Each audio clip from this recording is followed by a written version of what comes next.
Hi, everyone. Welcome to the Power of the Tribe Network. Our guest this show is Cheryl Myers, the author of Feels Good to Feel Good. And she's fabulous. She will come in and talk all about nutrition, health, and how your diet, your immunity are all connected. And in this day and age, we get to strengthen our immunity, ward off viruses, and prevent from being sick. So this is a must see, and I can't wait. She's awfully funny, fabulous, and just terrific. So again, stay tuned, and I'll see you on the other side. Let's get into this because you know what, it's 2021 and we get to feel good, and then everything comes from there. Cheryl, welcome to the show. How are you, my friend? I'm fantastic, and thank you for having me. I'm thrilled to be here. All right, good. Well, it's always my pleasure. And it's hours later after we wound up getting together. So I want to share you with my people and get, so first of all, let's talk about this. So you have two really, really big books, right? It Feels Good to Feel Good is the second book. It's the first one. The second one is Feeling Good, Living Low Toxin. The first one is It Feels Good to Feel Good. And you know what's really great about the first book too? It goes, and then we'll get into the second one, but is that you really break it down. So what is the book about? Well, a little bit of your story and let the audience know, because I know. Okay, I was an entrepreneur. I had my own solopreneur business. I designed jewelry that I sold to all the big box customers in the United States. I sold Macy's and JCPenney and Amazon and Ross Simons, and I was working 24/7. But I wasn't paying any attention to my body, and it was trying to tell me that things were going wrong, and it flitted past my brain so quick I didn't even stop to think about it. I just was always working. And I'd get home and I was eating as fast as I was working all day, and I was eating all the wrong stuff because I wanted to eat fast. And so I should have known when one morning I woke up and my lips and my tongue and my eyes were swollen shut. That was a pretty good indication that something was going wrong. But we figured out that it was my fabric softener. We got rid of it. And then I went back to normal for all of 4 weeks. And I woke up one morning in extreme pain. I couldn't even get out of bed. I hurt so bad. And so and I had a very good staff that could handle things if I wasn't there. So they took over. And when I finally could get up, I went to the doctor, a conventional doctor, and she ran tests, and then she ran more, and then she ran more. And after the fourth time, she called me and said, Cheryl, there's absolutely nothing wrong with you. I'm going to give you steroids, but there's nothing wrong with you. And what I want you to do is seek therapy. Oh. I said, you know something? I said, you're wrong. I know my body, and something is very wrong with my body, and I'm going to go find it. And so I dug in and I tripped into the functional medical community. And the difference between a functional doctor and a conventional doctor is my functional doctor has a degree from Yale in medicine, but they all got sick and they couldn't help themselves. So they went and got additional training from the Functional Medical Institute. And the difference is a conventional doctor is looking for the one thing that they can give a pill for, and the pill will mask what's wrong. Whereas a functional doctor looks at the entire body and they want to find the root cause. So they were. Never heard of functional doctor. I'm a huge believer now, and I absolutely adore my doctor. My old doctor would give me maybe 6 minutes. Right. I always walked out with a new medication, and I was always going, I forgot to tell her this and this and this and this. My new doctor spends 45 minutes with me. She researches, I research, we come together. We come to some kind of conclusion as to what I should be doing. And although she can prescribe pills, that is never her first option. She's always going to try to find the holistic approach first. And if that doesn't work, then we go from there. But I listened to 19 different symposiums with maybe 20 different doctors in each, and they kept coming up with the same things. I probably had something called leaky gut. I probably had something called autoimmune disease. What did Vicky, get caused from? It got caused from stress. I knew I had a lot of stress. My friends had started pulling me aside to talk to me about it. And I knew I probably had a lot of toxins in my life because my whole life I was breaking out in random rashes that would come and go, or I would eat a food that would disagree with me. And so that's where I started. And I went into a giant database. This is SNAP. I went into a giant database in the sky, and it's called ewg.org. And there are hundreds of thousands of items, either by product name, or if your product's not in there, they do it by ingredient. And the first thing I looked up were my expensive French cosmetics, and they were a 9 on a 10-point scale. So that's where I started, and I systematically went through absolutely everything in my life and traded it out for things that were very low toxin. I started after cosmetics with food because I didn't understand, why should I eat organic? What the heck was GMO? We'd had it on the ballot in California, and there was so much misinformation that it lost. And so the more I studied and the more I got into it, at first, the angrier I got that my government was allowing me to be poisoned. And then I figured out we all need to join together and be something called armies of one and fight it as ones together, because just a 5% shift in spending habits shifts what's made, because they don't want to lose your business. Okay. All right. Okay. So I can explain any of that you might want, but it does make a difference to eat organic. Not only do you not get an unhealthy dose of toxins with every bite, Right. but you actually get the minerals that the earth wants to give you in your food that you can utilize in your body. And GMOs are one of two things. They're Bt toxin, which means if the insect bites the plant, it blows up his little stomach, but unfortunately, when it gets to your gut, it's blowing up all your good gut bacteria. But that makes sense. And the other kind of GMO is glyphosate, which is Roundup, which now has lost hundreds of lawsuits, and Bayer took over from Monsanto just in time for the big payout to all the people who got cancer. But it's still being sprayed on our food. Yeah. So yes, you should buy organic. Now I buy everything organic, but EWG, the same company that I was looking everything up in, they do the dirty dozen clean 15. And if it's on the dirty side, absolutely you have to buy it organic. Okay. It could have as many as 80 toxins on it. And if it's on the clean side, it doesn't matter. You can knock yourself out, and things like broccoli are on the clean side. But that's where you start with food. And then I got into the lining and the cans and what goes into our meat. I only eat meat now that is species specific. He eats his species specific diet. So if he's a cow, he's eating grass because that's what he's supposed to eat. He's not eating GMO corn. Right. And lambs only want to eat grass. And chickens have to run around free in the field where they eat insects and grass and berries.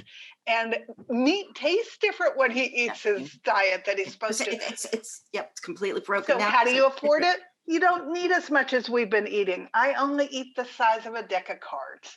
Okay. And then I fill up my plate with 75% fruits and vegetables, because that's what is giving me all of the great phytonutrients and the luscious things that are going to make me well. And it didn't really, and we tested, when I finally got to a functional doctor, we tested for food sensitivities. I have 18 of them. And by eliminating my food sensitivities, I had instant relief. So at the end of 5 years, I had eliminated hundreds of toxins from all aspects of my life, and I no longer had pain at all. So that's what the book is about. The book is about all the places I found all the toxins. So let's break this, because that was a big nugget. So with people, right? And then a lot of times, because you really are an advocate, you're an advocate for yourself, which is what you should, when you go to a doctor, right? You absolutely need to. Yeah, you need to know, don't let them own your body. You have the power. Yeah. And if you own your body, you should be having robust conversations no matter what kind of doctor you have. You should be as knowledgeable as they are. I came from retail and we had a phrase, the who said of the greatest magnitude. We give all the power over to the who says of the greatest magnitude. And the doctor's not going to care about you the way you're going to care about you. And he doesn't know your body or feel what you feel. So you need to do your own research. And then you need to go back and do what I call a robust conversation. You need to not just accept that there's all kinds of nasty things that are going to happen to you when you take that pharmaceutical. What other alternatives are there? Or could you go on it for a short period of time and then get back off? What do you need to do that? One of the things I discovered is that conventional doctors didn't get anything on nutrition in medical school, or at best, they got half a day. So if you know how they say to you, you need to lose weight. Well, guess what? You'll say to him, how do I do that? And they go, I don't know, because they didn't learn that. Yep. Okay. And so you have to be the person who's responsible for you. And your loved ones. And your loved ones. And your children. And your pets. And your pets. Okay. So my books cover all of that now because I want everybody to learn what I have discovered. And that's just your generous gift to the world. It's my mission. It is now. So, but so it's a new year, right? And so people have usually new, people want to be healthy. You just don't know how. So let's do it. First nugget, if someone's saying, I know maybe there's a way to eat healthy and I don't always have time and money. So where does a person begin? Now, the way I'm going to explain it is for somebody who lives in LA, but then I'll tell you how to do it when you're in other areas of the country. You need to buy from a farm as close to you as possible. Okay. You need to know your farmer and buy organic. It's because you want that vegetable to get from picked to your plate in the fastest possible time. You need to cook, because by cooking it, you're responsible for what's going into your body. And you need to eat all the colors of the rainbow because, believe it or not, each color has a different gift. But when they get together, they party because all those phytonutrients like each other and create health. So if you start there, now, a lot of people don't know how to cook. They don't want to cook. They don't want to cook. And that's okay. So then... there's now food services that will bring you all the fresh organic food chopped up and ready to go. Yeah. But it really doesn't, it's a rhythm. If you start to cook and you get used to cooking, it doesn't take very long before I can cook a meal faster than I could get in the car and go pick up some lousy fake food at a fast food place. I can cook faster, only I'm eating something way more yummy that makes my body happy that I'm putting it in it. So it's how important it is to you. I just read a quote from a liver doctor yesterday that he tells his patients they have a choice. They can pay attention to him and go all in and find the solution, or they can do it sort of halfway and they can find a stay of execution, or they can not do it at all and continue to feel as lousy as they are. And that's kind of the choice that you get to make. If you cook real food and you do eat all the colors, and I even have a chart where you can knock them off so that you know that you're getting them all, then you are doing what your body needs to be healthy, and you're going to stave off disease permanently. If you're only going to be half in, you're only going to do it halfway, and your body's not going to get as well. All right. So again, I cook. But I do know they're really successful. They don't like to cook and don't want to cook, and that's okay. So then when we're looking at this, right? So, but people want to feel good. So when they're looking at their body, what are even some of the signs that they may not attribute to being sick?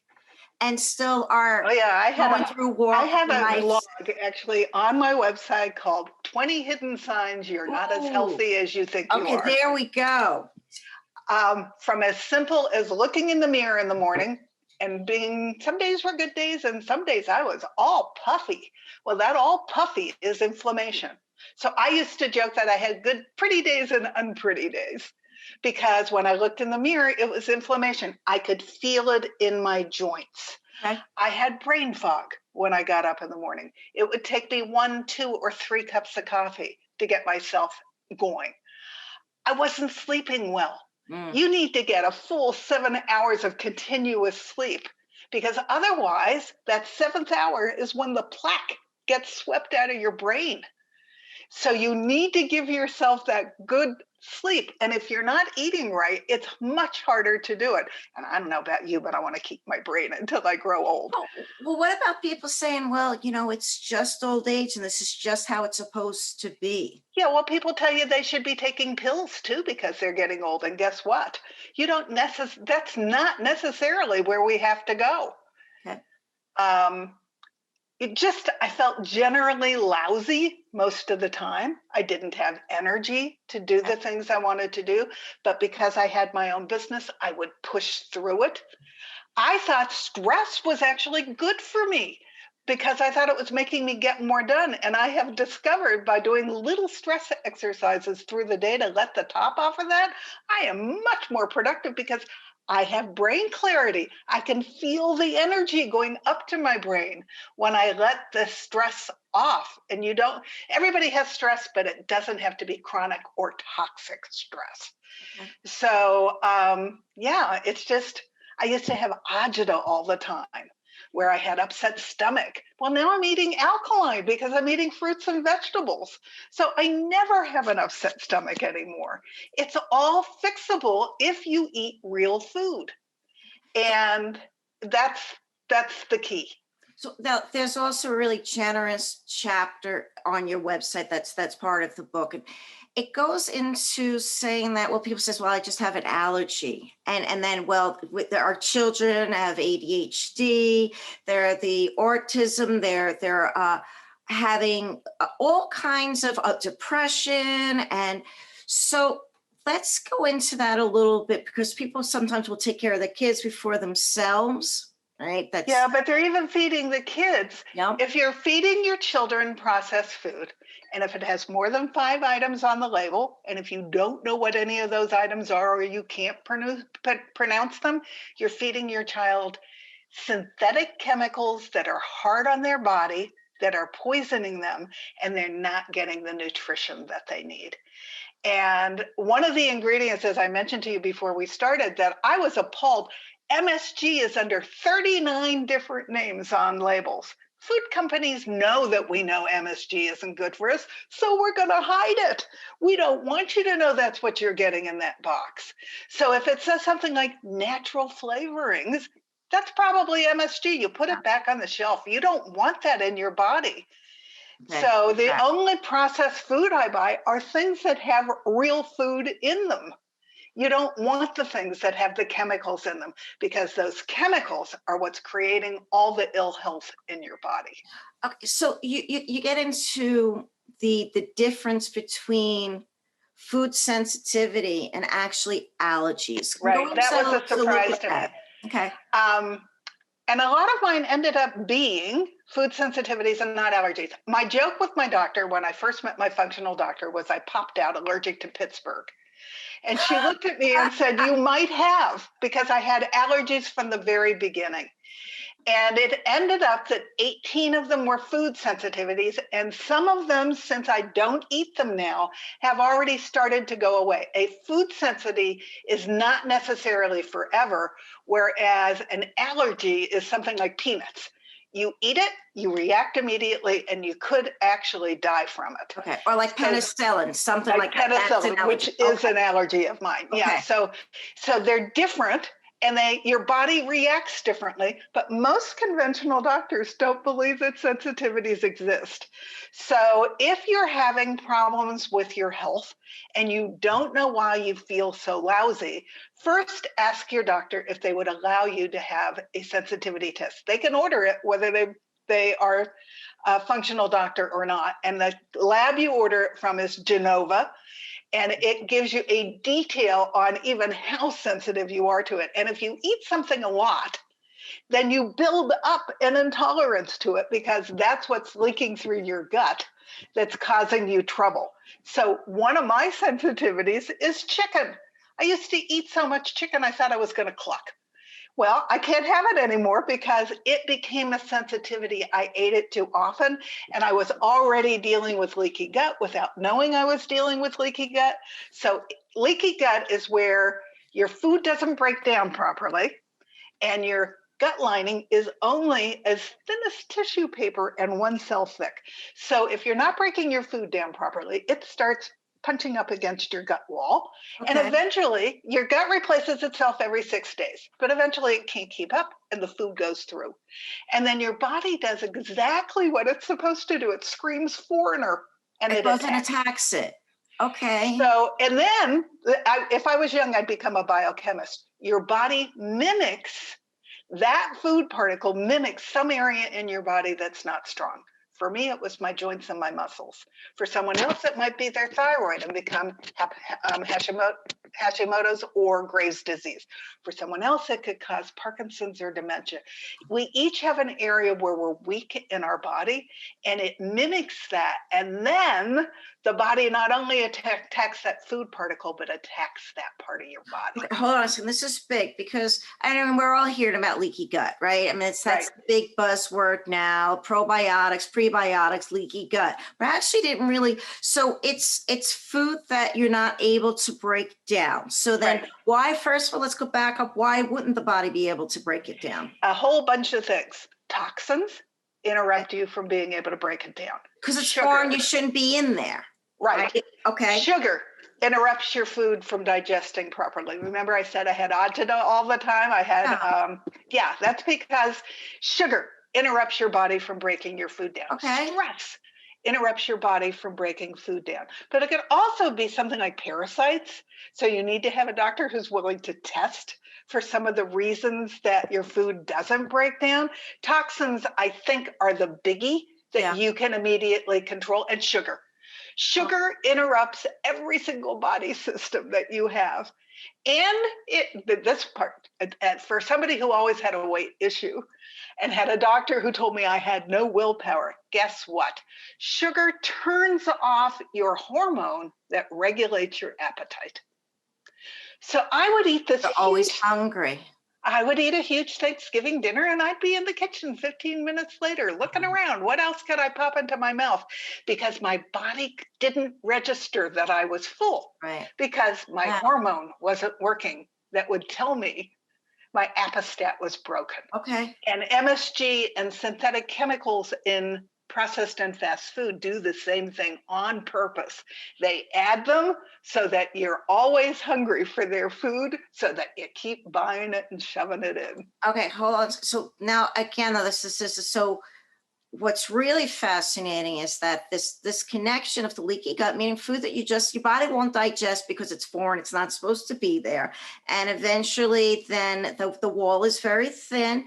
And then it leaks. And then what leaks means that simply that it's not this big erosion over time, which then your body attacks. But where it attacks, then it's not these sources. It is attacking the food, but it's also attacking something else in your body. Your weakest, whatever that is for every person. That I did not know. So it looks different for every person. That's why it might be cancer for you. It might be heart disease for you. It might be any one of the 140 autoimmune diseases. And what did I get? I got undefined because I'm a little bit from column A, a little bit from column B, and a little bit from column C, but I have all the markers for autoimmune disease. They just haven't named it yet. Okay, let me ask you this thing, because I think I know the answer to this. So then unaddressed, is it continually deteriorating more and more? Not only does it continue to deteriorate, but when you have one, it is not unlikely that you will get multiple autoimmune diseases. It is not unlikely that if you get fibromyalgia, that you're also going to get Hashimoto's. Because your body keeps breaking down, right? Okay. Or I just interviewed a woman who had multiple autoimmune diseases and got cancer on top of it because the inflammation, it works that leaky gut then becomes inflammation, which then becomes chronic illness. And it's the same inflammation that's causing the cancer, that's causing the Right. autoimmune disease. It's just how it's showing up in your body. Okay, now let's go into this a little bit more about cancer and about even COVID. So there's been now that you can actually the atmosphere that houses for cancer, you can actually make your body not habitable for cancer.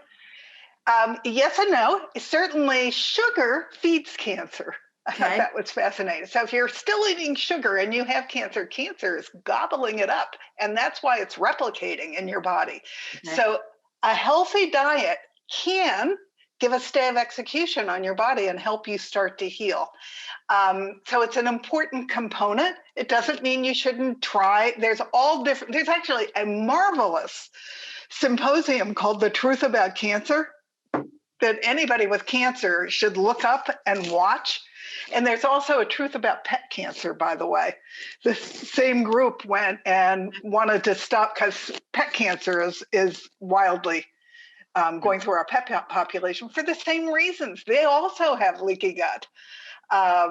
They also have the Things same they issues. shouldn't be eating.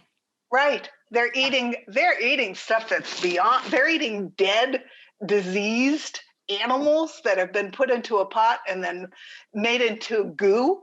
Yeah. What goes into pet food is really, we have to do better. Okay. And so they get the same diseases that we do, but there's a whole thing. There are lots of different ways to approach cancer that isn't necessarily chemotherapy.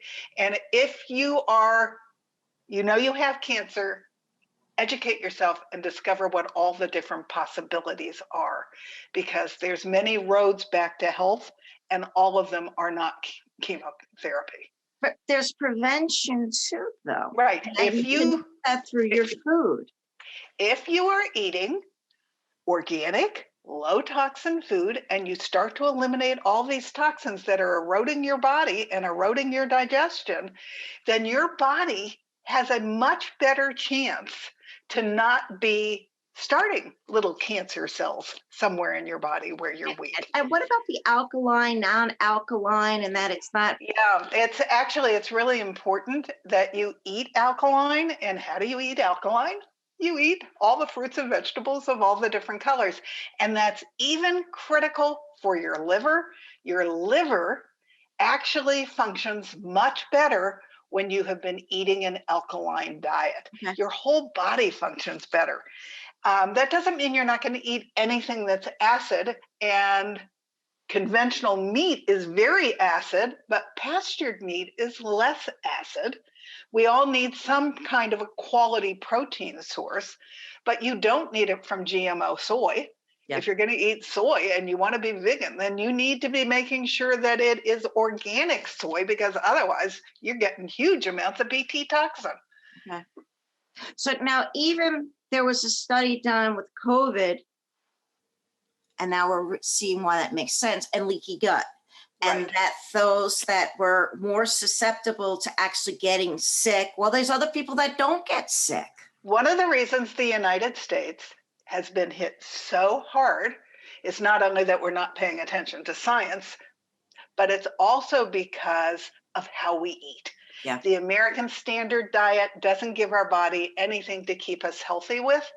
So if you want to be healthy and you want your family to be healthy, then start to eat organic food and eat the colors, because that will boost your immune system so that when the virus comes calling, your body can actually fend it off. And we are not prepared. Yeah. Now, I'm being very careful because I am immune compromised, even though I'm healthy. But I would bet that if I was in this vicinity of the virus 10 years ago, I absolutely would have gotten it. Interesting. You would have sneezed once around me and I would have gotten it. So I now have an immune system that has built up to protect me, but that doesn't mean I'm not going to be super careful, because Okay. I have. Once having autoimmune disease, I will always have autoimmune disease. What I want to get people to do is change before they cross over into chronic illness. Okay. Now, so some people say, wow, this is so much. And there is so much, but again, the reward, and I'm going to do some of the links that you went through. But it's simply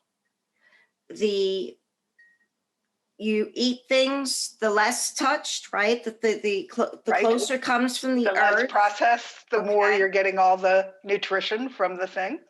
That's there. Now also why organic? Besides the chemicals, what else? What is different in Actually, it versus when I first started researching was 10 years ago, and there were all kinds of reports that organic wasn't better than conventional. There now have been a series of studies that show there's a huge difference. Factory farming is no longer rotating our crops.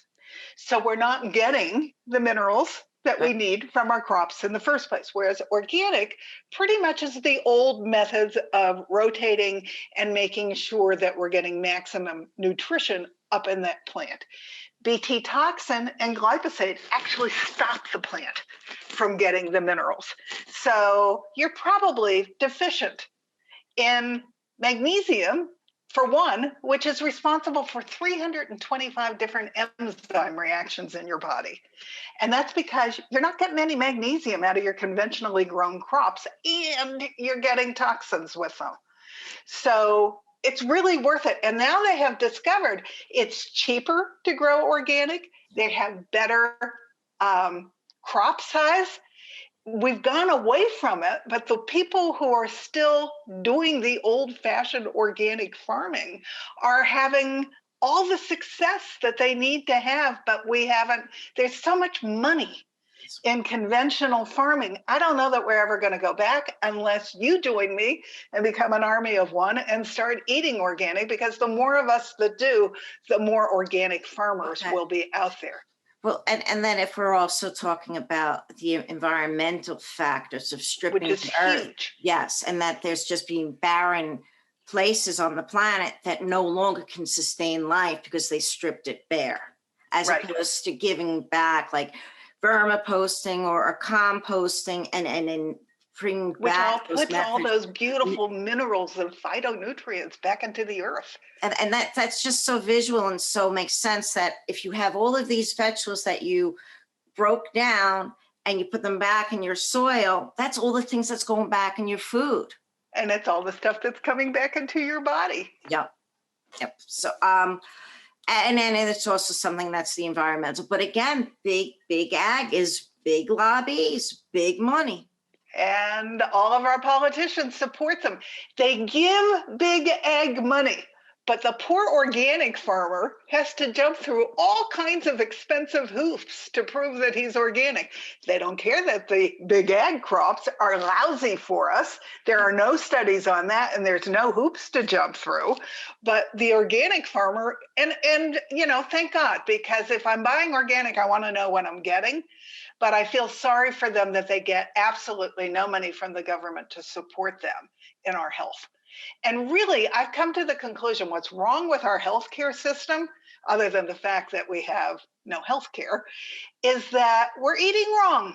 We're eating all these toxins, so we're getting sick. So it's impossible for insurance companies and for our health to keep up with us because we're putting all the wrong stuff in and we're all sick all the time. And we are 37th in the world in health, and something like 60% of us have some kind of a chronic ailment. 53% of our children do. I want to get into that though.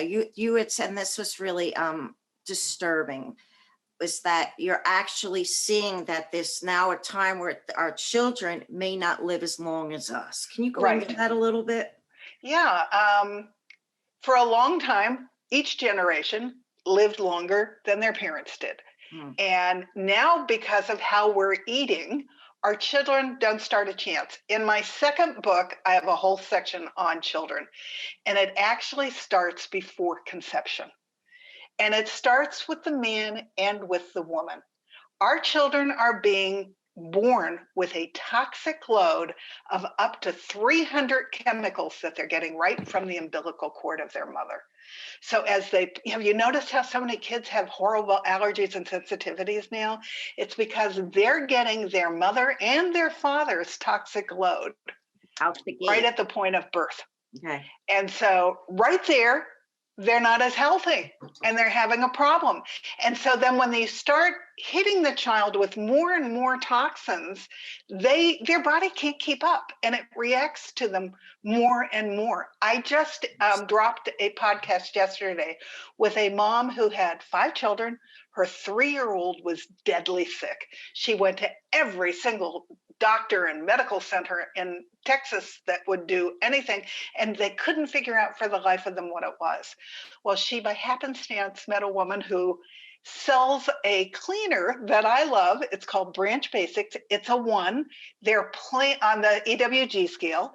They're plant enzymes. And Marilee pulled her aside, sat her down, explained how environmental toxins could well be the reason that her child was ill, and then sent her Branch Basics to get her started. Okay. Their whole family is super healthy now. And the child that was everything was hanging on her. They couldn't get it, her skin was blue. She was not going to make it through the end of the year. Wow. And now their whole family, and she didn't even tell the whole family what she was doing in the beginning. She just started cleaning up everything. One thing. She started with the cleaning. Okay. And Marilee taught her, take everything that's cleaning in your house and put it in a bin and put it out in your garage. And when you want to use it, then you bring it in and you start with the first ingredient on the bottom. Okay. And if that's toxic, you throw it away and you find another solution. Okay. And you do that until you change out everything. And in the meantime, she had the Branch Basics to use. Okay, so people are saying, well, how can I afford this? But in the actuality, you wind up having less and less products, which is another reason why. So you have your white vinegar, you have your baking soda, you have a little bit of bleach. And I use hydrogen peroxide. Yes. I had read very early on, if I cleaned my wooden cutting boards, first with hydrogen peroxide, let it sit, then wiped it off, then with white vinegar, let it sit, wiped it off, that it would kill everything. Okay. It would kill E. coli, it would kill anything that wanted to get me. So that's another inexpensive. Yeah. And the things that are being recommended to be used in schools around your children to kill COVID, oh my God, you don't want your child around those chemicals. Yeah. Hot soap and water will break down the COVID virus membrane. Yeah. Branch Basics will break down, and it comes in a little spray bottle that the child can take to clean her desk if the school will allow it. And it's about toxic load. So you're not going to be able to do it all. You want to get rid of as many toxins as you can. And each thing that you eliminate is one step closer to health. Okay. So that's a better approach than start with one thing. Right. Start with the chemicals under your sink and slowly start to replace them one by one or reintroduce them one by one. Right. Or at least start looking them up. Yeah. And sometimes there are 2 apps on your phone. One is Think Dirty and the other is EWG's Skin Deep that will tell you at least what your cosmetics have in them, and Think Dirty will tell you what's in your cleaning supplies. And all you have to do is, that little square thing, I don't know what you call it. You hit that with your telephone and it'll give you a full toxicity report.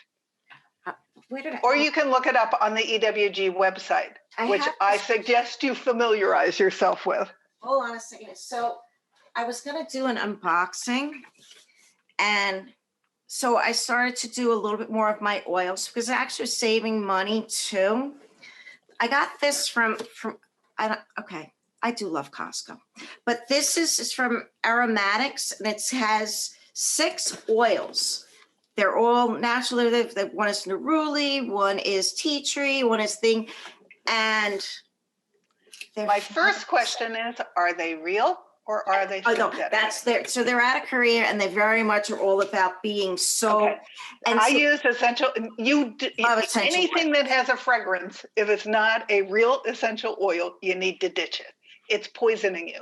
It's poisoning your lungs, it's poisoning you, and it's also the one that takes all the fragrance out of the air. It's poisoning you too. And if you're putting something usually in your body, I like the fruits and vegetables and things like that, those important ingredients, you can also usually put them topically for added benefits.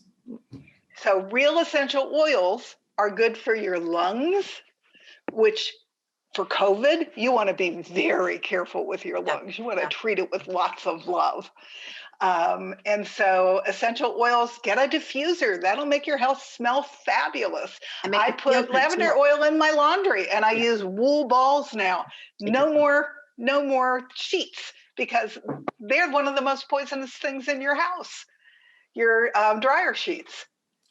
And what's so funny is that the rest of the world does not do so much of the mass products and the chemicals that we have. I have these like pellets that I put in a little egg, and that's all I use for my laundry detergent. And then I use my essential oils to have and it'll last for like 6 months. And yet it's not these big, so again, it's better for the environment too, less of a footprint. And yes, okay. So, but we're gonna have all of these links down there, because if we were to start first, so where to look? Start with food, and the second thing you should do once you start doing food is water. You should get a water report from your water company, because you won't believe what's in your water. Yeah. Flint, Michigan is not an unusual situation. It was an extreme, but I have really good water where I live in LA, because the water comes down from the mountains and goes into artesian wells. And even people put pharmaceuticals down there. A lot of pharmaceuticals. All the groundwater from this conventional farming gets into your water that comes out of your tap. So the first thing we did was we put a filter just on the kitchen sink. Okay. It's not terribly expensive. And then I will never drink out of plastic again. I buy stainless or glass. I'm clumsy, so I'm afraid of glass for my water, but I carry great big jugs in the car so I can fill my bottles myself. Okay. So that's what I was drinking. That's what I was cooking. But we eventually put a full filter system on that house, and also on our house here in Sedona, because here we have the added benefit of arsenic in our water. Okay. It's just naturally in the ground. Yeah, makes sense. And your skin is your largest organ. So if you're showering, all these chemicals are going into your body through your skin. Okay. So water is the second place to start. Okay. And then you just go product by product. So we're going to list a few places that you can go and really look and say, well, what is in this? What really is dirty? And then, so just to start getting informed. One of the beauties of my book, which is why it's my gift of love, I tell you how I researched, what I found, what I replaced it with, because I want to give everybody a running start. Yeah, absolutely. Because you can say it and then not have a replacement. Well, where are you going with that? And I learned with my very first beta reader that people were going to think they had to do it all at once, and you can't.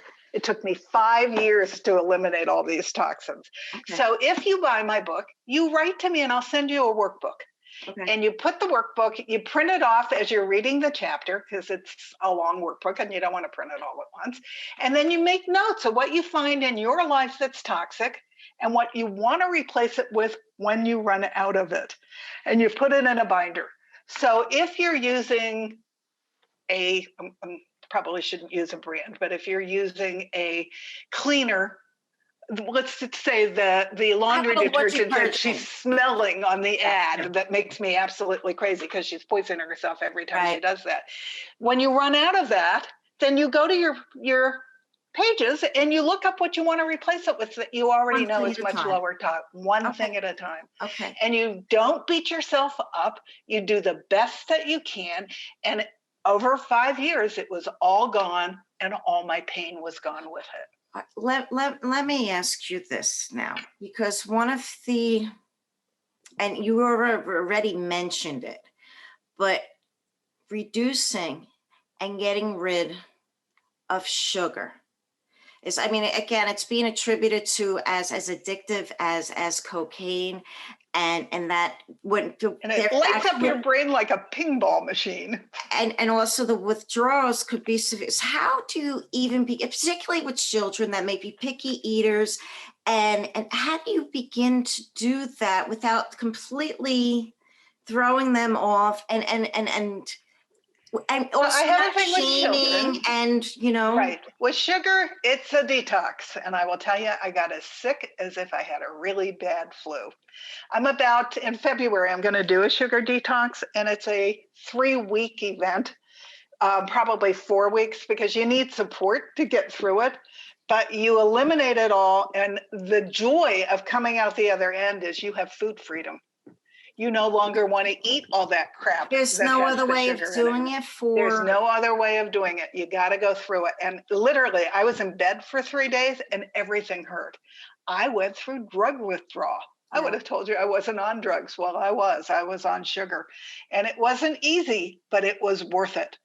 And I do a whole thing in my sugar detox about how to survive the cravings, what to replace them with.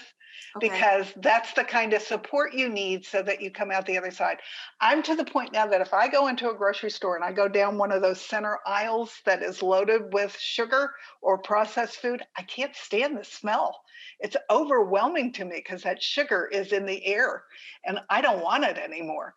But when you cannot, now, does this mean I don't eat any treats at all? No, I'm not deprived. John and I are foodies, but my treats are different. I now cook with coconut sugar, which is a very low glycemic sugar, and they're not everyday treats. So maybe I'll make brownies and we'll enjoy them, and then I won't make them again for another month. But we still get the joy, and I don't use white flour. White turns to sugar, so I use almond flour and a little bit of coconut flour when I cook. There's ways that you can still satisfy all your desires for good tasting food without all of the ill effects from the way you're getting it currently. Okay. All right. We're going to tune in for that, for the sugar detox piece. I'd like to check back in. Okay. I'd love to have you do that. Okay. Okay, good. Because I mean, I'm naturally, as we discussed, I'm intolerant of sugar. I was somehow blessed with this my entire life. And yet I see my children eating it, and there's just so much to that. Right. And fake sugars, the blue, the pink, and the yellow packet, they're horrible for your body. And they will not help you lose weight. They'll help you gain weight. Yeah. The blue packet and the pink packet are neurotoxins. So if you want to keep your brain, you don't want to be going there. No. The yellow packet destroys all your good gut bacteria. Yeah. And does a real number on, and agave and the yellow packet do a real number on your liver. In fact, the neurotoxins do too. And monk fruit mix. I use stevia. I try to use the raw stevia that doesn't even have the alcohol. It's green. I buy it from Amazon. I do use a little bit of the alcohol one, but apparently the way they get the stevia out of the leaf is not such a healthy process. Okay. But sometimes I just want to drop in my tea. Yeah. And so it's better for you. But monk fruit, you have to be careful because most monk fruit has dextrose in it. Okay. So if it's pure monk fruit, it's great for you. But if it has dextrose in it, that's sugar. Okay. Okay. All right. So now we have a new component to the 2021. It's the authors and their pets. So tell us a little bit about the pumpkin that was saying hello before. Yeah, he has moved somewhere else now. Of course now, right? Cats. While I was researching for my own health, I lost all 3 of my beloved cats. One died at 12, one died at 14, one died at 16. My cats had always made it to their 20s, so I was horrified. So when I finished writing my first book, I started researching pets. And in the meantime, I got married. I met a wonderful man that wanted to go on a get well journey with me. And so when the last cat died, I was already married to John, and he had not told me that he was deadly allergic to cats. And when I said, why not? He said, because I wanted you, and you came with cats. Oh, So I thought, oh my God, I'm never going to have another animal. I've had pets my entire life. Yeah. Well, he started researching, and he discovered that Oriental short hairs were not as allergic. And then he got into Pet Finder, and he found two little kittens that were orange. My beeper, who had passed away, was my favorite. He was orange. And so he surprised me, and we went to go pick them up. So I have two twins. Their names, we call them the Rice Krispie twins. One is Crackle, the other is Snap, and John calls himself Pop. And he has no problem with allergies around them. And the minute we got them, we started taking them on Sunday drives, because we go back and forth from LA to Sedona, and we wanted to take them with us. So the first time we came to Sedona, they're in a big circular tube in the back seat. They didn't say boo. They just got in there. They have their food, their litter, everything in there. And they traveled 7 hours to Sedona without a peep. So they love it here. And they bring tremendous joy to our lives, and we're so happy to have them here. Well, this is the pet component, was that with COVID, the things that make you happy and the little things in life are just come to the forefront, which is really one of the great things about COVID. And with my pumpkins, I have my Italian greyhounds. I have 4 babies, and love my babies. And I'll be part of the day will always be stopping to snuggle. I don't know how many times a day, quite a few probably, but it's just those blessings, stress release, right? Yeah. Yeah, absolutely. And hopefully between our children and our pet children get to be part of our lives, because they are such a great part of our lives. They are. I can't imagine what my life would be like if I didn't have my pets. So I'm very grateful that John wanted to figure out how to make me happy. But the great thing about my marriage to him, I was with someone when I got sick. We'd been together 10 years. And I woke up one morning and he looked at me and said, I don't like it that you're sick. I said, okay, what would you like me to do about that? So obviously we broke up. And I took a class. Better the next day, right? No, I was heartbroken, but I took a class from a woman named Allison Armstrong. It was an angel's hand on my back. I just didn't recognize it at the time, because I decided at 63, I was lousy at this relationship stuff. And I took a class from a woman who believes in teaching how to celebrate men who celebrate women. Oh, that was what the class was. Okay. And at the end of the weekend seminar, she looked at me and said, Cheryl, your problem is you're trying to fit into their life. You need a non-negotiable list. And that's what you don't deviate from. You put that out on one of the dating sites, and when people answer, if they don't meet your standards, you don't have anything to do with them, because your list is what's important. So I put it out. John answered me within 3 days and lived 10 minutes away from me, and had just lost his wife of 43 years to cancer. Wow. So we were both walking wounded. Yeah. But the thing that got me is he said, if you give me, and he said, I want to go on a get well journey. He said, I've gained a tremendous amount of weight while I've been the caretaker for my wife. Right. Said, but if you give me a chance, I'm probably the nicest man you ever met. And you want to know something? He had his list too, though. He had his list too. He is. Okay. And he had to be smart enough to keep me on my feet. He's a statistician. So he helps me edit my books. He produces my podcasts.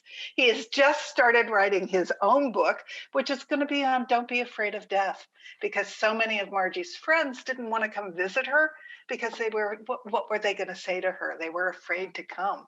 And he wants to tell people it was a great joy for her, even if she couldn't talk, just for them to be near her. So he wants to write his book on that. So we sold his house in Los Angeles, and that's where we got the money to buy the house here in Sedona. So we go back and forth between the two houses, and I love them both.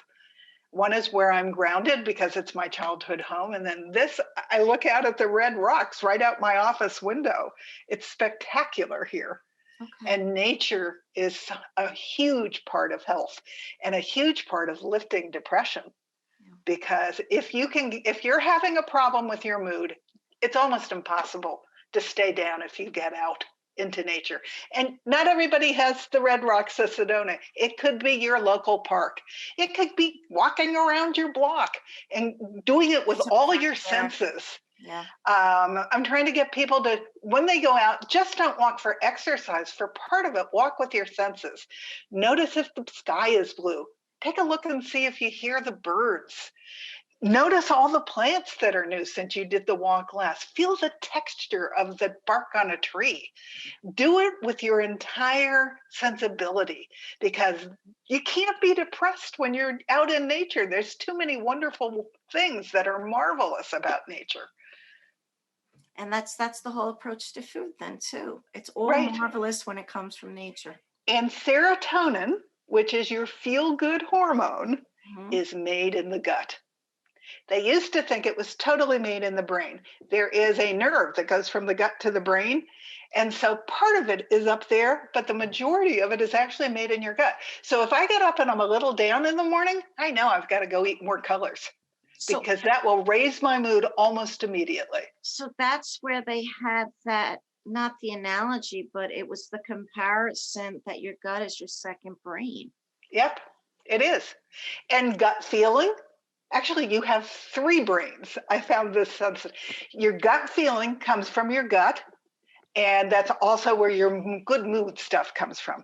Okay. Your heart is another brain. It's actually as smart as your brain. It's what you use when you walk into a room and you can feel negative or positive energy. I'm more empathetic than I realized. I can walk into a room and know what's going on in everybody's life in that room. That's my heart brain. And there's a whole new science called heart math, which is doing scientific research on how smart the heart is. And then your third brain is your brain. But they're all important, and they're all in coordination with each other. They're all chemicals and electricity and energy. It's all connected. Right. We're all connected. We are. And that's how we connect with each other. It's through those energies.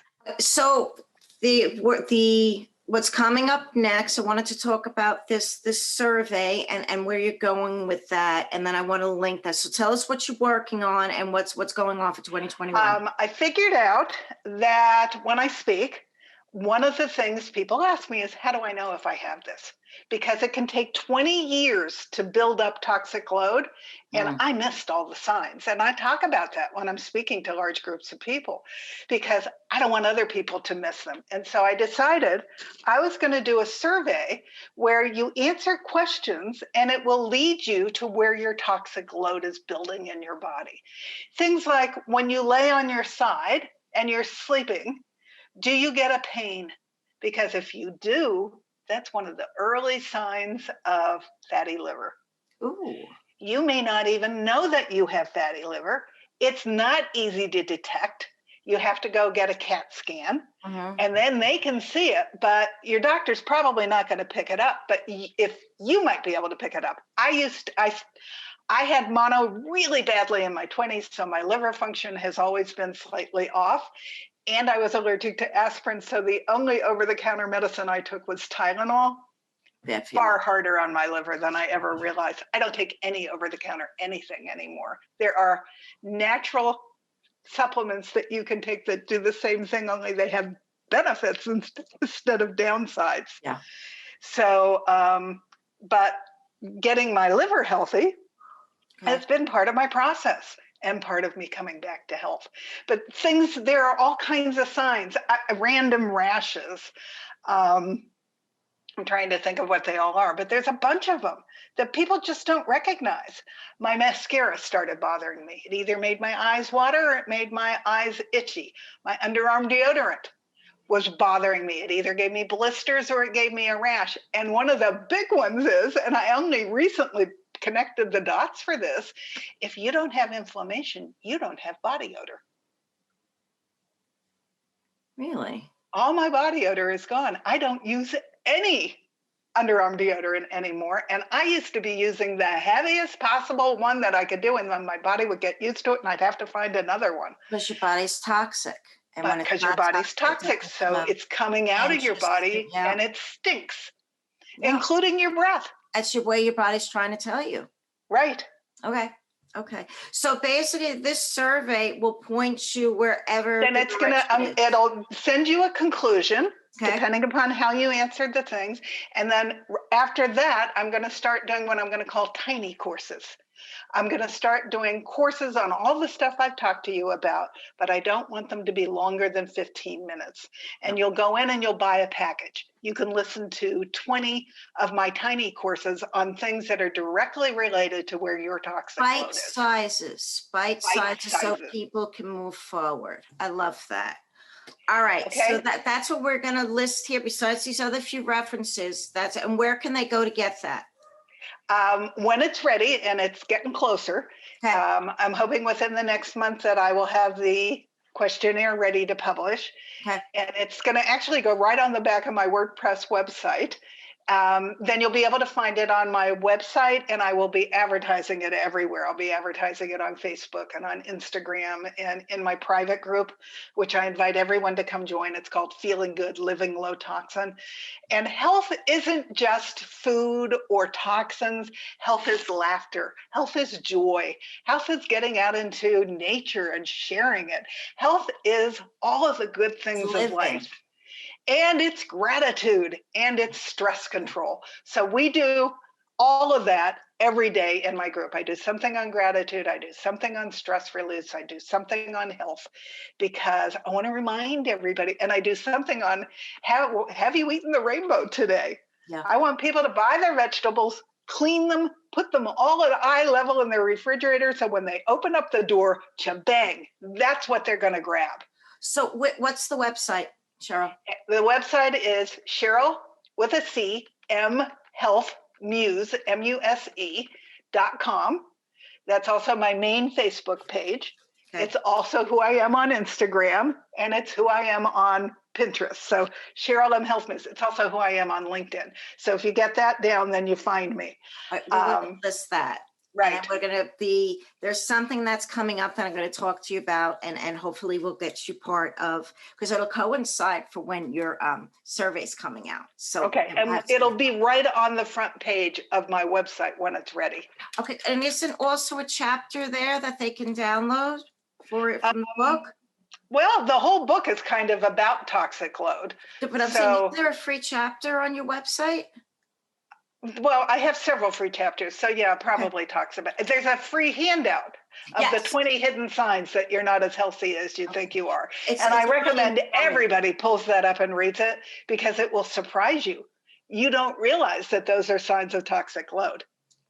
So we're going to get healthy for 2021. We're going to keep up our immunity, and eventually we'll be able to get back together. COVID is already starting to change. Yeah. And it's not going to be the last of the super viruses.